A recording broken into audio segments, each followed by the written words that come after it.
트럼프 대통령이 관세 압박 하루 만에 협상 모드로 전환했습니다. So we'll work something out. We'll work something out with South Korea. 그리고 몇 시간 뒤 아이오와주에 도착해서는 자신의 압박이 통했다고 말했습니다.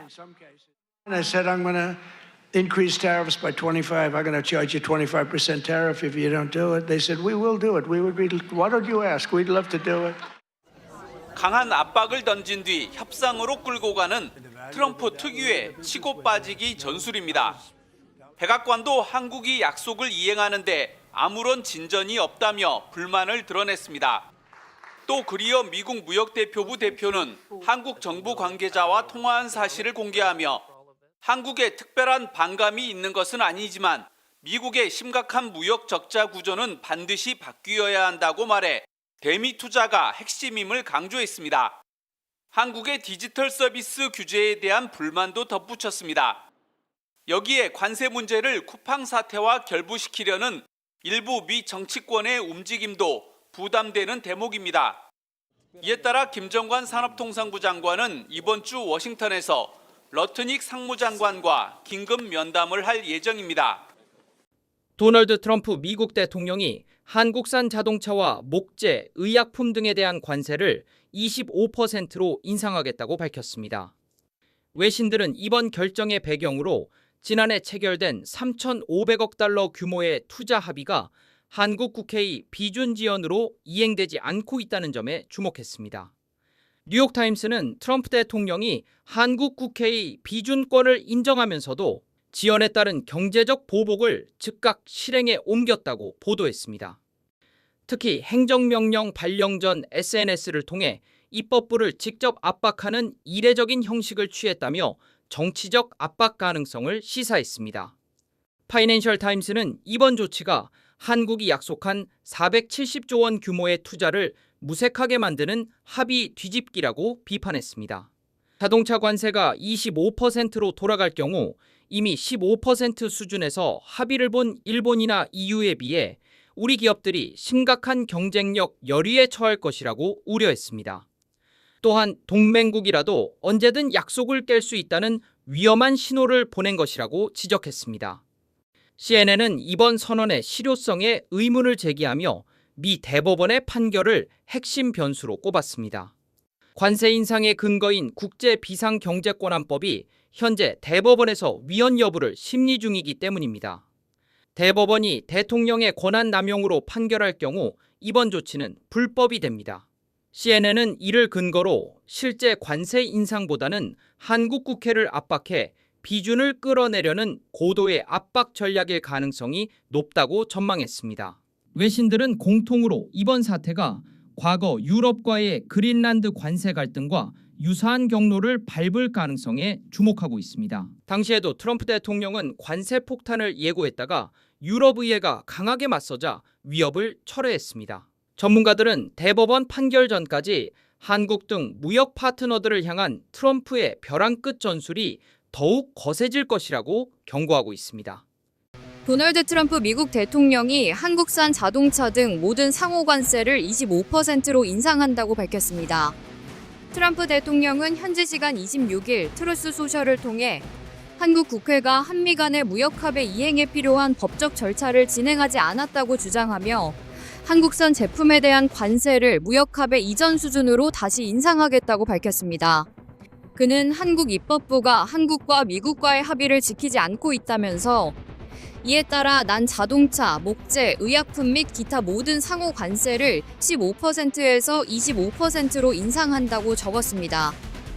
이어 이재명 대통령과 난 2025년 7월 30일에 양국을 위한 위대한 합의를 했으며 내가 2025년 10월 29일 한국에 있을 때 그런 조건을 재확인했다. 왜 한국 입법부는 합의를 승인하지 않았는가라고 했습니다.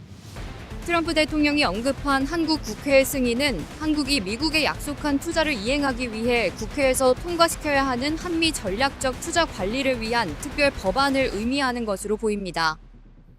한미 양국은 작년 10월 29일 경주에서 열린 한미 정상회담 뒤인 작년 11월 13일 정상 간 안보 무역 분야 합의 내용을 정리한 공동 팩트시트를 발표했습니다.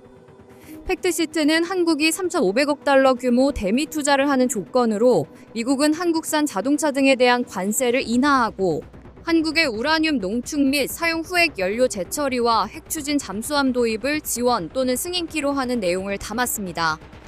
이와 관련 한미 양국은 작년 11월 14일 서명한 한미 전략적 투자에 관한 양해각서에서 MOU 이행을 위한 법안이 한국 국회에 제출되는 달의 1일 자로 관세 인하 조치를 소급 적용하기로 했습니다. 이후 여당인 더불어민주당이 작년 11월 26일 국회에 대미투자 특별법을 발의했고 미국도 작년 12월 4일 관보 개제와 함께 한국산 자동차 관세를 15%로 소급 인하했습니다. 트럼프 대통령이 국회의 절차 지연을 언급하긴 했지만 그게 관세 인상의 유일한 이유인지는 불확실합니다.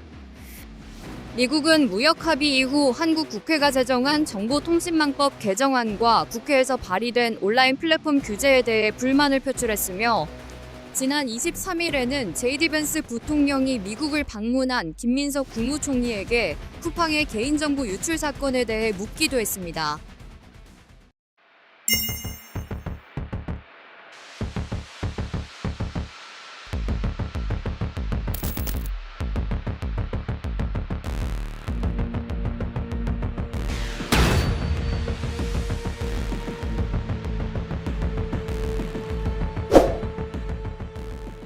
도널드 트럼프 미국 대통령이 한국 국회가 양국 간 무역 합의를 비준하지 않고 있다며 한국산 자동차와 목재, 의약품 등에 대한 관세를 기존 15%에서 25%로 즉각 인상하겠다고 선언했습니다.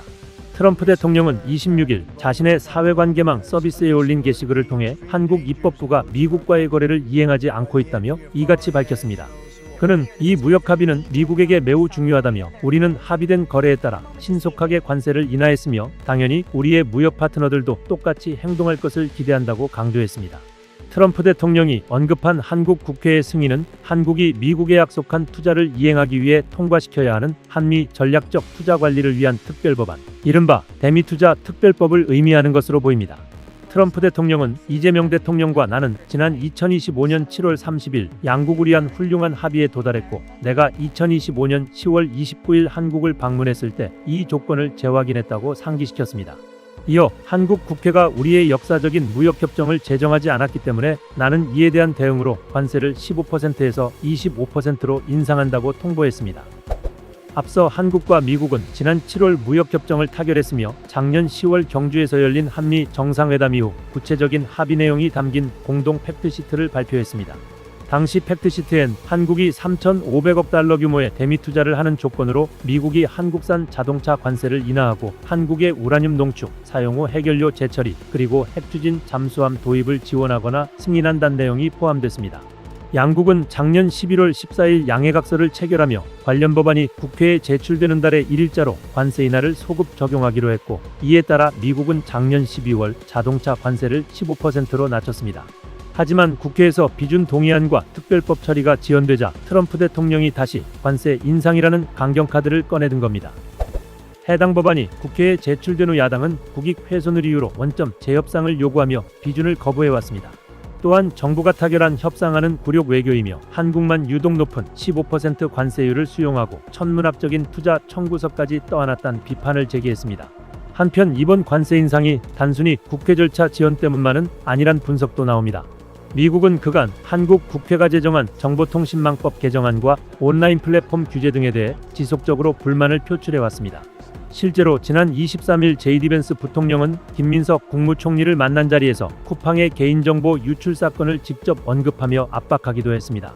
결국 한국 국회가 해를 넘겨서도 비준안 처리를 못하고 있는 상황에서 여러 통상 갈등까지 겹치자 트럼프 대통령이 보복카드를 전격 실행에 옮긴 것으로 해석됩니다.